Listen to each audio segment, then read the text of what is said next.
Hi, I'm Jacob. I'm one of the presenters for Elevate Education, and I'm going to today be taking you through a walkthrough for the English Literature A-level paper from last year. So this is the most recent A-level exam English Literature paper in this area of the course.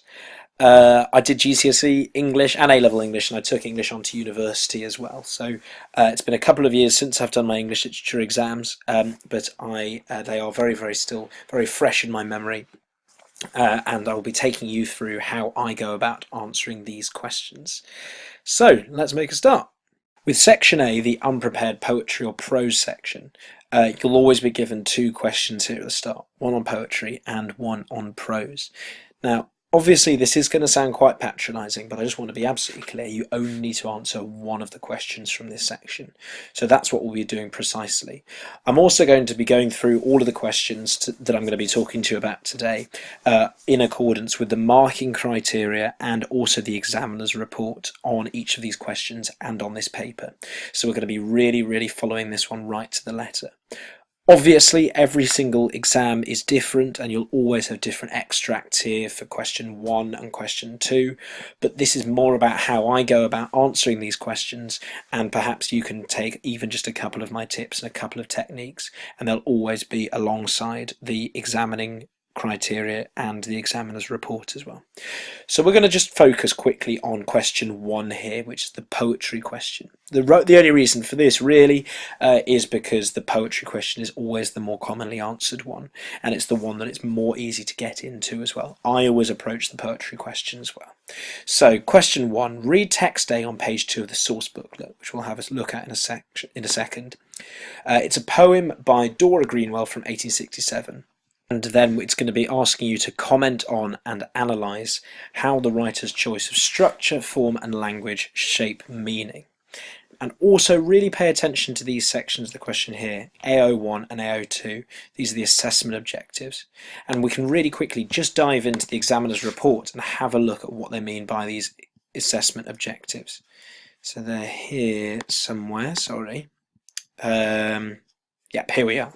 So, assessment objective 1 is to articulate creative, informed and relevant responses to literary text using appropriate terminology and concepts and coherent, accurate written expression. So it's this appropriate terminology and concepts that's really important. And they're not just looking for your knowledge of these terminology and these concepts in the case of an English literature exam, but they also want you to see how they can be applied. So why a writer would use alliteration, or why a writer would use metaphor, or why a writer would use repetition, that kind of thing, and what's to be achieved by that. AO2 here shows that you can demonstrate detailed critical understanding in analysing the ways in which structure, form and language shape meanings in literary text. So again, we need to know how the way that your knowledge of a text, your knowledge of a poem, whatever it is, shapes the meaning in these literary texts, because that's really what we're dipping into here. So, for question 1, text A, which is this poem here. This is the poem A Scherzo, Shy Person's Wishes. We're also told at the bottom that a scherzo is a light and playful piece of music. Now you can read through this poem in your own time if you're going back through some of these practice exam papers. No doubt you probably will have already looked at this one. But it's about how we can analyse this poem in the case of an exam, how we're going to use that to answer this question which we've been asked before, which is how we can comment on and analyse the writer's choice of structure, form and language shape meaning. So at this point, I think it's really helpful for us to have a quick look at the examiner's report on this one. So, as you can see, it's the more popular of the two. Understanding the poem depended on a response to its final line which placed the rest into a clear perspective. Although context is not being assessed, a number of candidates referred to the time of writing and the role of a woman in the Victorian era. This led to a valid interpretation of the speaker's assertive frustration with her lot and desperate desire to escape from an enclosed space. Now, this is a bit of a sticky point on this question here because this is a poem which is completely unseen. You don't know very much about the writer other than that it's by a woman and that it was in 1867. It's very, very difficult to assert any sort of context or historical background to the poem unless you're really, really sure about that area. So that's what this examiner's report here is referring to. We know that women in the Victorian era would have had a very, very different experience of writing poetry and prose than men would have in the time, and you'll know this if you're studying other contemporary novels. So it's fair enough to refer to this kind of thing, but all of the biographical information that we'll usually talk about when we're referring to later authors in section B rather, so authors like Fitzgerald, Hemingway, those kind of authors, we know some biographical details about those authors. We don't know anything about our writer Dora Greenwell here. So apart from writing generalised comments about the role of women in the Victorian era, it's very, very difficult to write anything more about the context, and that's why it's not actually assessed. But it's nice in terms of providing a gateway into how you can answer the poem. The poem's title led candidates to assume the poem is light-hearted, enhanced by the insistent rhythm and use with variations of rhyming couplets. Many had clear reservations about this and saw some of the items in the list-like structure as being threatening and even dangerous. There's some tendency to get sidelined into discussing individual images, such as the wasp in the peach in the opening line at the expense of the whole. The best answers do examine individual images, show they relate to each other, and develop through the course of the poem and contribute to the overall effect on the reader. So again, let's just have a quick look at the poem here, and you'll see that it's a list of lots and lots of different images. And they don't just want you to specifically analyse every single image, because that's just going to get too long. But what you can do instead when you first open this paper is you can go through highlighting things like trout in the darkest summer pool, or the fern seed clinging behind its cool, the chrysalis wrapped in its gauzy fold, and instantly, what do these images make you think of? What does something like a fern seed clinging behind its cool, or the chrysalis wrapped in its gauzy fold, what do these images speak of? And already we can start tying together a few ideas here, because we know that it's written by a woman, we know that it's written in the Victorian era, and there are certain pieces of imagery here that we can already start drawing out. But make sure you don't just individually focus on specific images, because you can start get bogged down because there are so many different images in this poem. There's also a little bit more in this examiner's report. It says the poem's unconventional form, lacking any full stop until the final exclamation mark, seemed to confuse many candidates. References to dramatic monologue were better focused. Again, that's something that you can really, really draw out, and that's something to do with the structure of the poem. So this is the fact that it's all, there's either enjambment or everything just flows slowly into each other until the very, very end of the poem here. And we know again that the dramatic monologue is a device used by a lot of poets, and that could again suit the ranty nature of this poem, the fact that we know possibly what the poet's agenda is behind this poem. And again, if this helps to shape your meaning and shape your understanding of the poem, it's absolutely great stuff to draw on.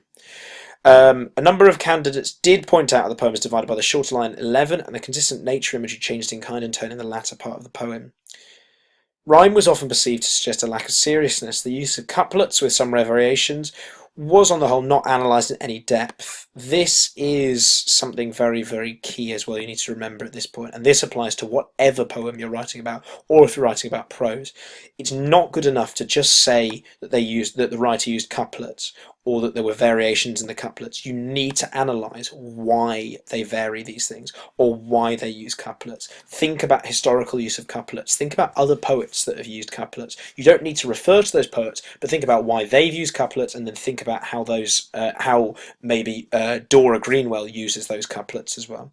The frequent repetition, such as use of tricolons, eternal rhymes, alliteration, accents were often mentioned, or their effects on the reader need to be added to make this more than just feature spotting. The best candidates were very good at this. This is exactly all the same stuff I've just been talking about.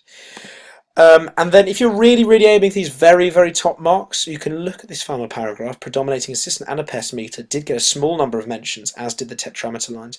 Many writers, though, were unable to go beyond iambic pentameters. Examiners felt there was a fairly central aspect to how the writer achieved her effect, and were therefore disappointed it did not get more attention from candidates. The difference between rhyme and rhythm was surprisingly vague at times. So whilst I'm not going to go specifically into this poet and into this poem, because there'll be so many different types of things that, so many different poems that you'll be approaching in this unseen question. It's so important to derive from what I've just been talking about that you can't just be picking out images and using them as evidence. You can't just be talking about rhyming couplets, fold and bold, free and be. You can't just be talking about the fact that that line 11 is shorter. You can't just be talking about iambic pentameter or tetrameter or anapests. You can't just be using this literary lexicon. You need to be referring to why the writer uses it. What we know about her, that she's a Victorian writer, she's a woman, she was living in 1867, and this final line, which puts everything in this dramatic monologue into context. This is how we can really start to open up this poem and really evaluate it in the case of an exam. Finally, let's go into section B here of the paper, which is the paired text section. Again, you'll know this, so I don't need to say it again, but I will anyway. You just need to answer one question from this section. And the most commonly answered question is this question 3 on relationships, texts which confront the reader with a powerful emotion. And the texts here in this section are Captain Corelli's Mandolin, Tess of the D'Urbervilles, Great Gatsby, Emergency Kit, Metaphysical Poetry, and Rapture. Now, let's look at question 3A. Now, obviously there are thousands and thousands of different combinations of texts, of questions, of possibilities of ways you can answer this. So again, this is extremely difficult for me to just tell you how to answer this. There is no specific question which you should go for. There are no specific text you should go for. So I'm just going to use example texts, which are the ones I'm most familiar with, and I'm going to go down the route of the questions which are the most commonly answered. So question 3A is the one I'm going to go with, which it's not just gender that dominates the presentation of relationships in works of literature. How far do you agree with this statement? In your response, you should comment on and analyse the connections and comparisons between at least 2 texts you have studied. You must ensure that at least one text is a post-1990 text as indicated by the asterisk in the lists above. Now let's just address this part of the question very quickly here. At least 2 texts you have studied. They're not saying just 2 texts. You can study just 2 texts. So for my example here, including this post-1990, we're going to talk about The Great Gatsby and we're going to talk about Rapture. Rapture is our post-1990 text here. But I'm also going to make reference to Tess the D'Urbervilles by Thomas Hardy here. It's very nice, and a lot of examiners really like this when you go above and beyond what's being asked of you here. So this at least 2 texts point of the question here. We're going to go with 3. We're going to answer fully on 2 of the texts, Gatsby and Rapture, but you'll see that there are some really nice parts of Tess the D'Urbervilles by Thomas Hardy that we can draw on in this question. So really quick thing that you can do here is to highlight the parts of the question that you think are the most relevant to be answered rather. So the just gender bit here, bit of a dodgy underlining that, yeah, sorry, but you can still read it. Just gender is something that's really important in this question here.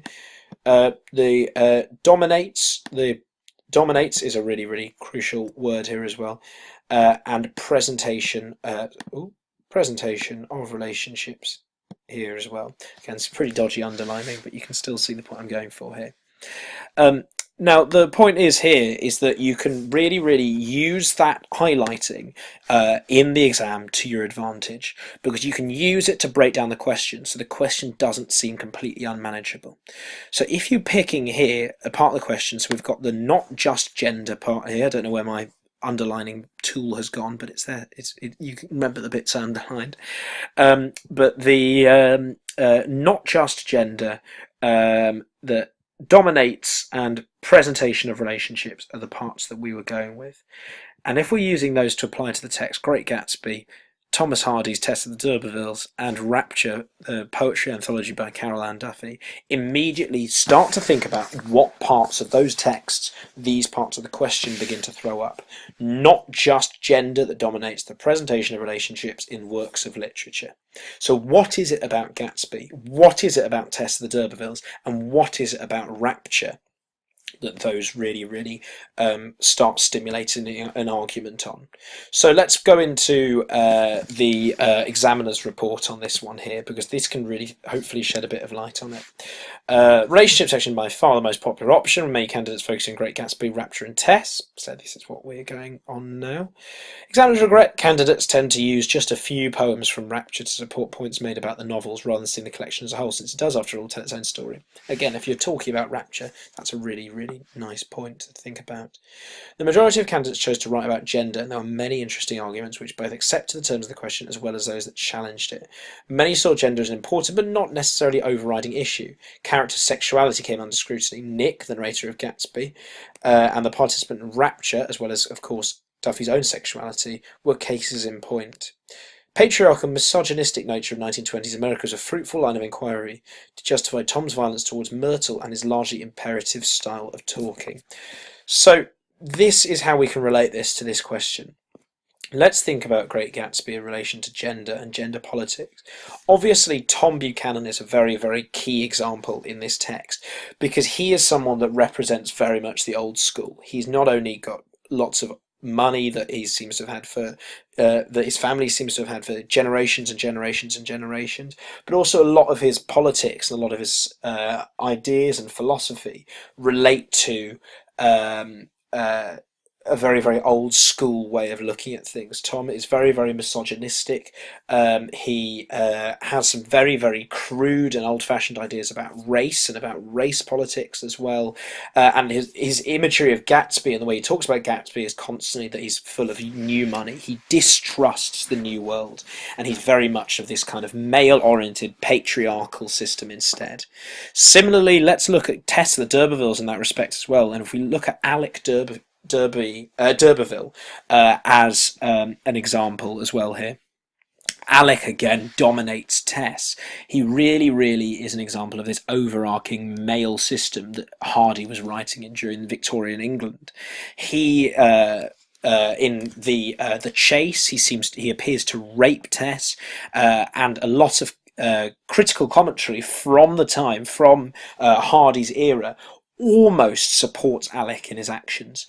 If it weren't for the presentation of Tess for Hardy's contemporaries, a lot of support would have been on Alec D'Urberville's side. Similarly, if we look at Rapture, we look at the treatment of sexuality in that anthology across many of the poems. A lot of the sexuality and a lot of the gender politics appear to be dominated by a distrust of the gay relationships, the homosexual relationships that are talked about in that anthology. So each one of these texts is responding to the old-fashioned and the backwards-looking ideals that those texts were set in. So a contextual and historical knowledge of those texts is something that's really important. However, the part of the question that we were focusing on here is that it's not just gender. So we have plenty of information on the side of disagreeing with this statement, but now let's think about things that are not just gender, and this is where we can just go back to our examiner's report here. So patriarchal misogynistic nature of 1920s America's fruitful line of inquiry, this is what we've been talking about. Male-orientated world are things that are kind of, the used in some of the other poem anthologies here as well. But also the discussion of Duffy moved from those who tend to take the line poems as autobiographical and deal with the relationship between the writer and Jackie Kay, those who take the evidence of the poems themselves as not being gender specific. Is Rapture a lesbian text? Is a question that occupies many, although the evidence from the poet herself and maybe the poems themselves suggest not. So this is where we can start to refute the statement. There are many things in each of these texts, if you're thinking about Gatsby and you're thinking about Rapture, that actually suggests it's not just gender politics. In Gatsby, it's a lot more about the underground, shady nature of Gatsby's dealings that dominate the relationships. Daisy, also, as a woman in 1920s America, appears to be enormously powerful. She has a lot of control over Gatsby's actions. Myrtle Wilson, again, is a fulcrum, a turning point in the text, and it's very unusual, especially for the writing of the time, for female characters to be so central and have so much control over the male characters in this. So it's not just gender here that dominates the presentation of relationships. It's a lot more more. It's about fighting against the historical and the social context of those texts. And if we just quickly look back at the examiner's report here, the issues of class, power, sexual orientation, nationality, social background, and education were among the areas explored. Diversity of class, such as that between Tom, Myrtle, George, Daisy, and Gatsby himself, was a fruitful line of inquiry in Gatsby, and the class and social difference between Tess, Alec, and Angel in Tess. So here, already we can see that there are so many more politics going on in these texts that aren't just gender. Now, if you've been studying other texts, or if you wanted to answer another question, this isn't all just a wasted walkthrough. There are so many things here that you need to take away, that a fact that you need to highlight certain sections of this question. You need to think about it's not just gender. That's what we're being invited to deal with. The domination question here, again, is something that's really, really important, because it's not just gender that's dominating, it's so many other things that are going on in these texts. It's the class struggles, it's the power struggles, it's sexual orientation, it's historical context. There are so many other things you need to be talking about here. And in your A levels, more than any other time, you need to be thinking about this section of the question as well here. That in our modern society, we're invited to look at Tess in one way, we're invited to look at Daisy in one way, we're invited to look at Rapture's sexual politics in one way, which are so much more different from how they would have been in their original context. Now, Rapture is very modern, so attitudes haven't changed enormously, but since Tess and since Gatsby, things have changed enormously, and this is really, really what the examiner is looking for you to deal with. So here, those who dealt with Tess were often very sensitive to the hypocrisy and double standards of the late Victorian period and the initial reception of the novel and the changes that Hardy made to it at the time. Each of these topics led to fertile exploration and comparison between texts, as well as providing plenty of contextual material. You need to be thinking about evidence from the text, you need to be thinking about historical context, and you also can very, very clearly look at this part of the question here, the analyze connections and comparisons. So compare the text, compare the power of Daisy and the power of Tess, compare the sexual orientation question around Rapture and around possibly Nick's presentation in Gatsby. Compare the texts, invite comparisons, think about evidence, really, really use the evidence to your advantage, and think about how you can break down this question so that it's not a completely huge blob that you can instead break down into more manageable chunks.